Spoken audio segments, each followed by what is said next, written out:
Hello everyone! Ayan guys, ngayon gumagawa ako ng banana cake with carrots. Ayan. Sayang kasi yung aking banana. Kaya ayan, ginagawa ko ng para pa may pang may pang merienda. So ayan guys. Lagyan ko lang siya ng carrots. Sinaluan ko ng carrots ang aking dalawang saging. So, ayan. Ililipat na natin siya dito sa ating lagayan. So, ayan. Lagay natin sa Pyrex.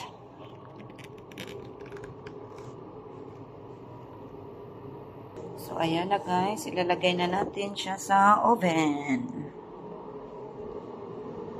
So, ayan na. Ilalagay na natin sa oven. Hintayin na lang natin magluto.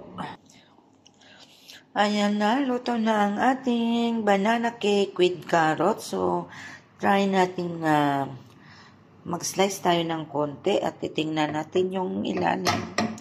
Luto na ba siya? Oh, super soft. Ang ano niya guys, ang lambot. Mainit pa kasi siya. Kaya, yan. Hindi ko pa matanggal.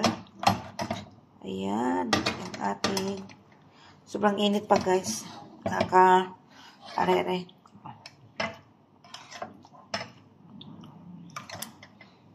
Ayan. Tikman lang natin. Ay, oh. Ayan na siya guys. So, ang ating banana cake with carrots. Ayan guys. Sarap. Tikman. Sarap niya guys. Napaka ano na. Napaka-soft. Mainit pa guys, hindi ko pa kayang kainin. So, ayan guys, thank you for watching. Kain na layo. Tikman na natin atong carrots. Banana cake with carrots. Okay, bye-bye.